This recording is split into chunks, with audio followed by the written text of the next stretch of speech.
warahmatullahi wabarakatuh.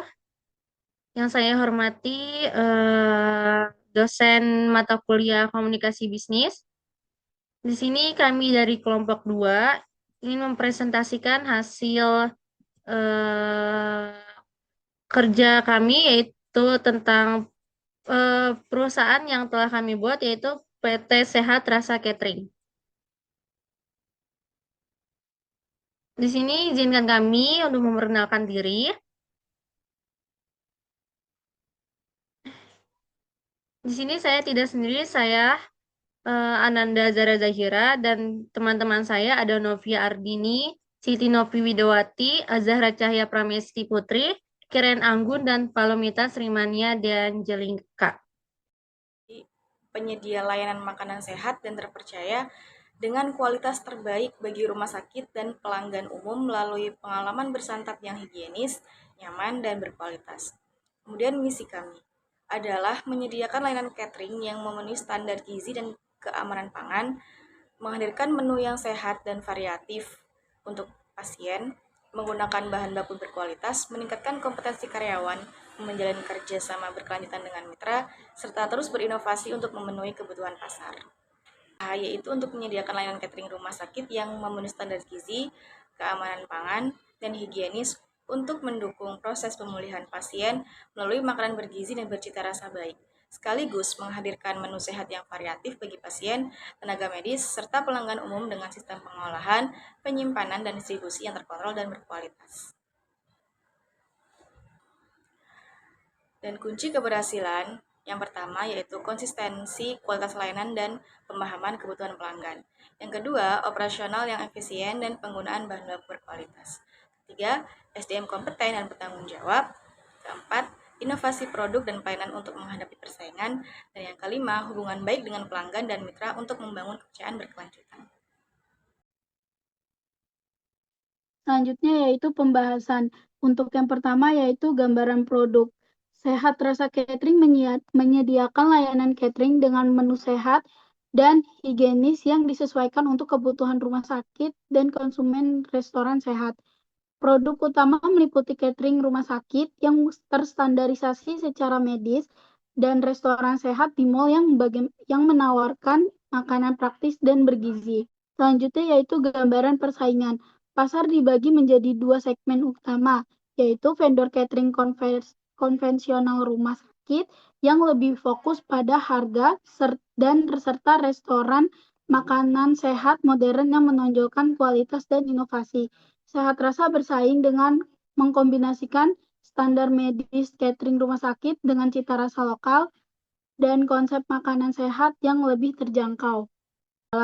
Penjualan dibagi antara B2B catering rumah sakit yang memberikan pendapat tetap melalui kontrak dan B2C restoran di mall yang mengandalkan penjualan harian dan tren konsumen. Untuk target produksi hariannya yaitu sekitar 80 sampai 100 porsi catering dan 150 porsi untuk restoran. Selanjutnya rencana dan pencapaian. Rencana bisnis ini meliputi ekspansi menu dengan penambahan menu diet khusus untuk pengembangan produk ready to cook praktis untuk pasar retail dan penguatan ekosistem produk sehat melalui kolaborasi dengan ahli gizi. Pencapaian terukur ditargetkan pada peningkatan volume penjualan dan penetrasi pasar yang konsisten. Ringkasan analisis pasar yang dimana strategi STP. S-nya adalah segmentasi dan individual pelanggan yang restoran mall yang ingin makanan sehat, praktis, dan lezat. T-nya adalah targeting. Targeting adalah yang dimana rumah sakit sebagai mitra penyediaan 17-45 tahun di mall yang membutuhkan makanan cepat saji namun tetap bergizi. P-nya adalah positioning adalah sehat terasa diposisikan sebagai penyedia makanan sehat yang terpercaya untuk rumah sakit yang sebagai restoran sehat praktis serta ramah di indah masyarakat.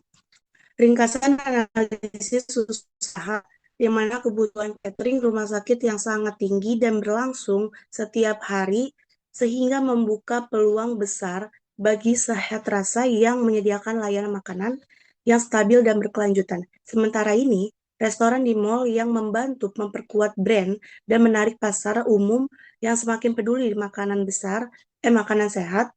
Kedua usaha ini saling mendukung.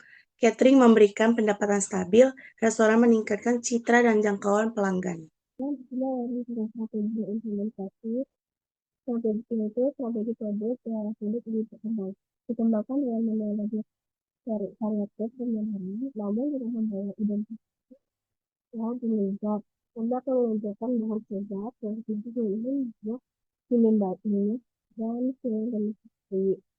Kebijakan dua segmen ini menjadi ini fleksibel sekaligus konsisten menjaga kualitas. Selanjutnya adalah strategi harga. Penonton harus diberikan dengan menggunakan sebutan segmen yang berbeda.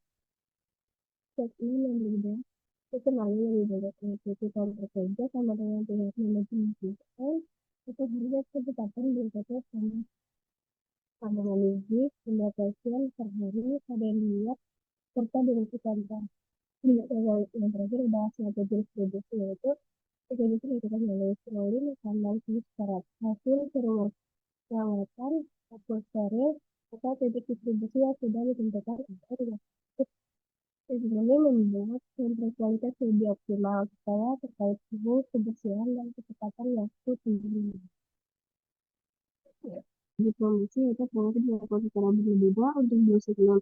Strategi promosi berfokus pada pendekatan bisnis atau B2B dengan menunjukkan rekam jejak politik layanan, sertifikat kebersihan, standar gizi, serta testimoni yaitu dan berhasil.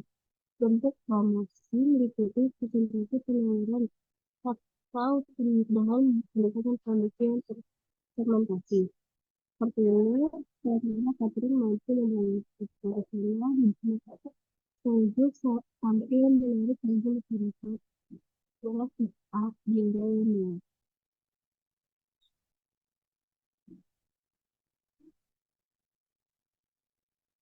Di sini ada sistem organisasi yaitu dari yang utama, divisi astronomi cerita, divisi oper rumah sakit, operasional rumah sakit, pengadaan bahan baku, quality control, pengelolaan inflasi, manajemen personal, restoran dan usaha, chef dan tim dapur, ada juga komunitas dapur rumah sakit.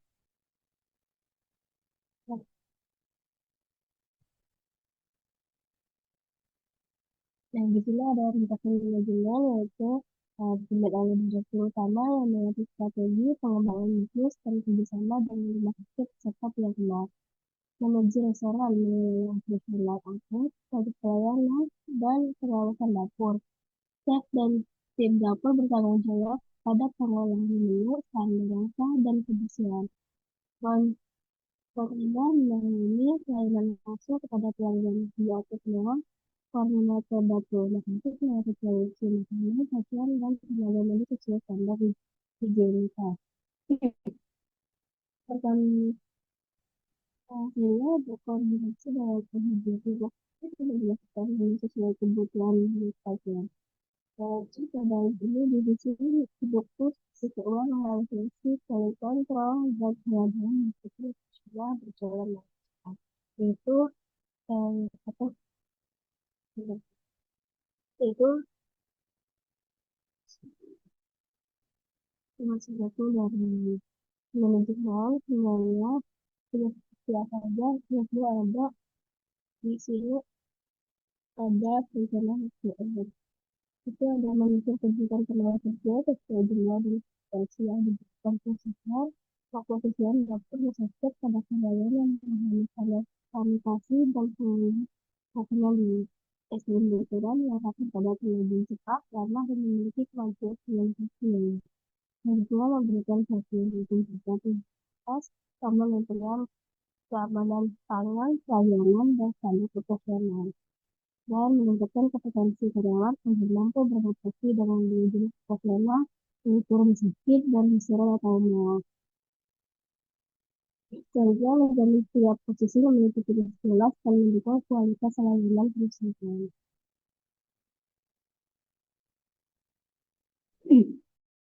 hasil perhitungan asumsi keuangan dengan modal awal sebesar 100 juta rupiah dengan total biaya bahan baku 54 juta dan total biaya tenaga kerja langsung 27 juta.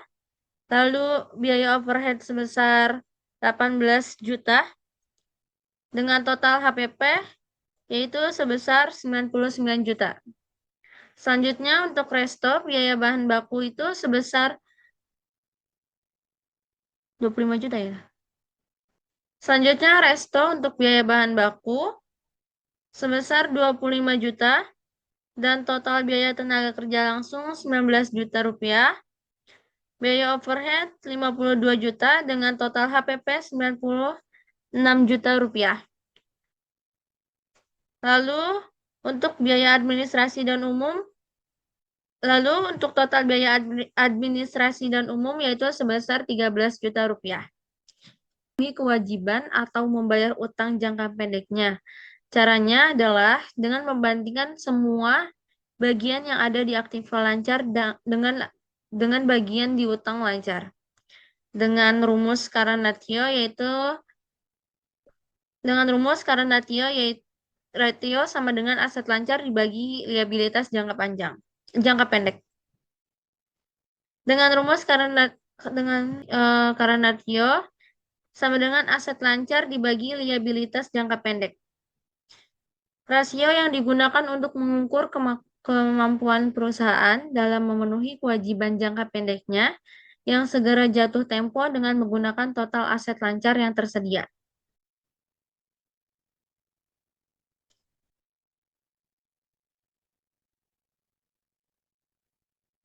Dengan menggunakan rumus quick ratio sama dengan aktiva lancar dikurangi persediaan dibagi hutang lancar. Rasio sangat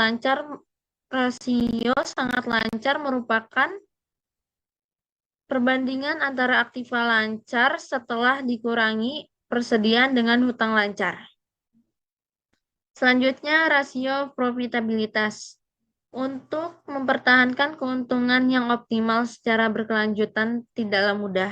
Perhitungan yang sangat cermat dan teliti harus dilakukan dengan mempertimbangkan faktor intern dan ekstern yang mempengaruhi perusahaan. Rumus ROA sama dengan laba bersih dibagi total aset. Pengukuran kemampuan perusahaan secara keseluruhan dalam menghasilkan keuntungan dengan jumlah keseluruhan aktiva yang tersedia di dalam perusahaan.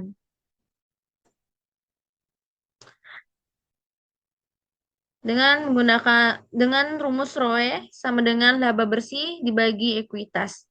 Penghasilan yang tersedia bagi para pemilik perusahaan, baik pemegang saham biasa maupun pemegang saham preferen atas modal yang mereka investasikan dalam perusahaan disebut return on equity. Hasil ROE sudah dapat dinyatakan memenuhi standar. Selanjutnya rasio solvabilitas.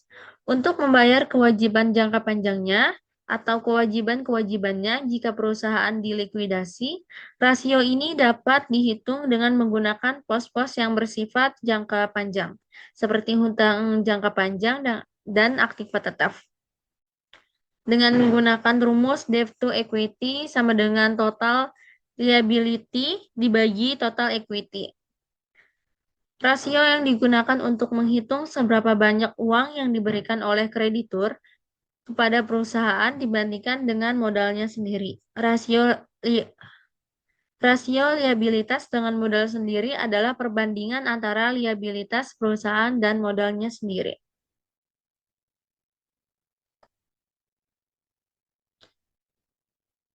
Dengan rumus debt to asset ratio atau DAR sama dengan total debt dibagi total aset dikali 100%. Rasio yang digunakan untuk mengukur kemampuan perusahaannya dalam menjamin liabilitas perusahaan dengan sejumlah aset yang dimiliki perusahaan tersebut.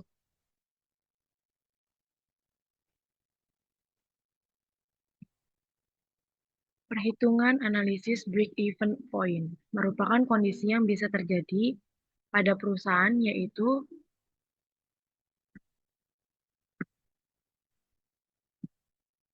suatu kondisi perusahaan dalam operasional tidak mendapat keuntungan dan juga tidak menderita kerugian. Dengan kata lain, antara pendapatan dan biaya ada pada kondisi yang sama. Sehingga laba perusahaan adalah nol, yang dimana penghasilan sama dengan total biaya. Kita bisa melihat dari gambar mengenai perhitungan yang ada dengan BF unit sama dengan biaya tetap harga jual per unit dikurang biaya variabel per unit, kita bisa mendapatkan 83 juta, lalu dibagi dengan 35.000 per unit, serta dikurang 11.800.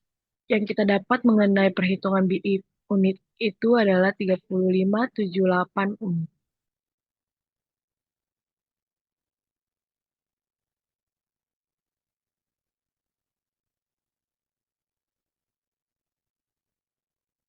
Kedua, perhitungan mengenai proyeksi laba rugi. Proyeksi laba rugi gabungan dari 2 unit, omsetnya kita bisa dapatkan 367.500. HPP-nya 193.500, laba kotornya kita dapat 174 juta. Total BUA-nya itu 13 juta, laba bersihnya 161 juta. Proyeksi cash flow-nya itu total cash flow atau penjualan itu 367.500, HPP-nya 60% didapat 193.500. Biaya operasionalnya 25% didapat 13 juta dan total cash outflow operasionalnya 206.500.000. Net operating cash flow-nya 161 juta, investasi awal atau aset 100 juta, arus kas bersih tahun pertama itu didapat 61 juta. Perhitungan mengenai proyeksi neraca. Aset neraca terdiri ada kas bank, yang dimana kas banknya 50.750.000, persediaannya 52.500, total aset lancar 103.250.000. Aset tidak lancar terdiri dari tanah bangunan. Tanahnya itu didapat 80 juta, bangunannya 100 juta, total aset tidak lancarnya didapat 180 juta. Total aset keseluruhan yang didapat adalah 283.250.000. Liabilitas terdiri dari utang lancar yang dimana didapat 54.250.000, utang jangka panjang 129.000.000, dan total liabilitasnya didapat dari utang lancar dan jangka panjang itu 183.250.000. Ekuitas didapat dari modal awal yang itu 100 juta, total ekuitasnya juga 100 juta, total liabilitasnya adalah 283.250.000. Rasio keuangannya terdiri dari rasio likuiditas dan solvabilitas. Di sini kita bisa melihat cara hitung dan harga yang kita dapat, serta di sini juga ada rasio probabilitasnya. Kesimpulan dan saran mengenai kesimpulan dan saran yang kita dapat, kesimpulannya adalah PT Sehat Rasa Catering memiliki potensi besar sebagai penyedia makanan sehat dan higienis dengan strategis bisnis yang kuat melalui layanan catering rumah sakit dan restoran atau mall yang berprospek tumbuh berkelanjutan. Sarannya adalah agar pengembangan usaha dapat berjalan optimal, PT Sehat Rasa Catering disarankan untuk terus meningkatkan kualitas layanan melalui inovasi menu, penggunaan bahan baku yang lebih sehat, serta peningkatan kompetensi SDM secara berkelanjutan. Sekian dari presentasi kami. Jika ada kurang salah dari perkataan dan pemaparan kami, mohon dimaafkan. Terima kasih.